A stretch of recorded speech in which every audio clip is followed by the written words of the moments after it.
to Our Lady of Lebanon Church in Washington. We're at a divine liturgy, or Mass, with a group called the Family of St. Sharbel, USA.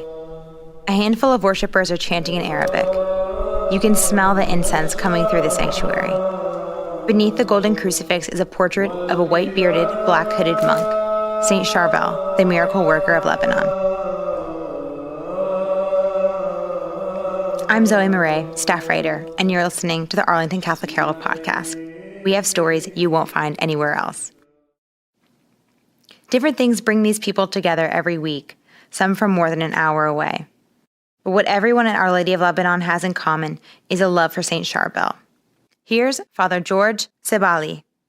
His life was very simple. It was centered around the Blessed Sacrament, prayers, and service to others.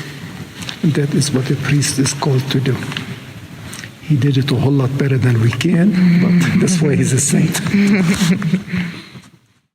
Let me get a little bit of background. Lebanon is a country nearly the size of Connecticut. It's a land praised in scriptures for its towering cedars and snow-capped mountains. It's also one that's been beset by conflict for decades. In life, the sainted monk of Annaya was known for his total devotion to God and detachment from the world. St. Sharbel was born in 1828 under the Ottoman occupation of Lebanon. Growing up, he was inspired by the lives of two of his uncles who were monks. In his 20s, he left his home and his family to join the monastery. His fellow monks reported miraculous things happening in his presence. Once, snakes were attacking the monks as they worked in the field. St. Sharbel blessed the snakes, and they went away. Another time, a swarm of locusts destroyed all the crops of the surrounding area, except the monastery fields that Sharbel had blessed. After some 20 years as a monk, he requested permission to become a hermit. Hours of his day were spent in preparation for Mass, and then hours spent in thanksgiving for Mass. He wore worn clothing, used a wooden log as a pillow, and ate and slept very little. Since his death in 1898, he's been known as a miracle worker. Many years after his death, his body was incorruptible and oozed blood and water. He was canonized by Pope Paul VI in 1977, and he is the first Maronite saint included in the Latin Rite calendar. His feast day is July 24th. The St. Maron Monastery, where he lived and died, receives 4.5 million pilgrims a year. The family of St. Sharbel says most everyone in Lebanon knows and loves him. He's beloved, of course, by Christians and Catholics, but Druze and Muslim people have also reported being healed by him. The family of St. Sharbel runs a YouTube channel with testimonies of people sharing how St. Sharbel has changed their lives. Take a listen to this Lebanese Druze mother who lives in Florida. While she was pregnant, she decided to name her son after St. Sharbel, and soon after she learned her son had a congenital heart defect. Something did not feel right. Why should I name my son Sharbel? Why is it that I decided to name him Sharbel? My firstborn, that I was impatiently waiting for, is born with a congenital heart defect.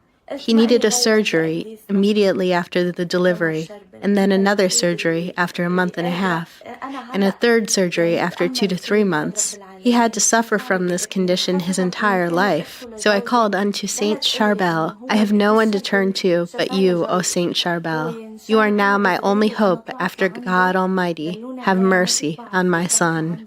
Especially that my sister-in-law would always tell me, Saint Sharbel cured your husband in the past. He was paralyzed when he was young, and I visited Saint Sharbel. People told me to visit him, and I did not know who he was.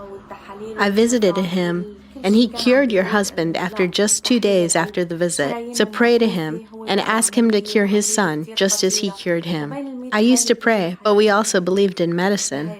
I live in the U.S., and all the tests pointed toward a dead end. Arteries in his heart were reversed. He needed a risky surgery. The illness hits 1 in 100 persons. So we put our trust in God, prayed, and I went to the hospital to deliver.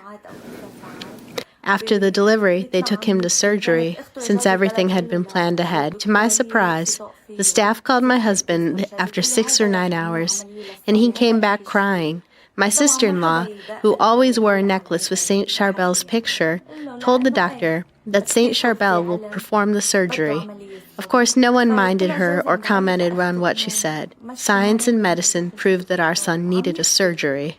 My husband started calling out to his sister while crying, telling her that they needed to see the doctor. They went and saw that the doctor and the entire medical team were shocked. Many medical professionals were present during the surgery in case of emergency, since our son was a newborn. All the doctors present were shocked and insisted that what had happened had no scientific explanation. She says the doctor told her the boy was fine, and there was only a minor issue they would follow up on in a couple of months. When they brought their son for a follow-up, the doctor said he was completely healthy. In thanksgiving for what they consider a miraculous healing, they had their son baptized. For us in the Arlington Diocese, it'd be a long pilgrimage to travel to Annaya to see St. Sharbel's monastery. But lucky for us, in 2017, the family of St. Sharbel worked with the National Grotto Shrine in Emmitsburg, Maryland, to install a statue of their namesake. A relic of St. Sharbel rests in the wall by the statue. I know I plan to say a prayer to the saint the next trip there. To read more about St. Sharbel, pick up a copy of our December 5th print issue. Go to CatholicHerald.com/subscribe. This episode was produced by Mary Stachyra Lopez with help from Matt Riedel. Thanks for listening.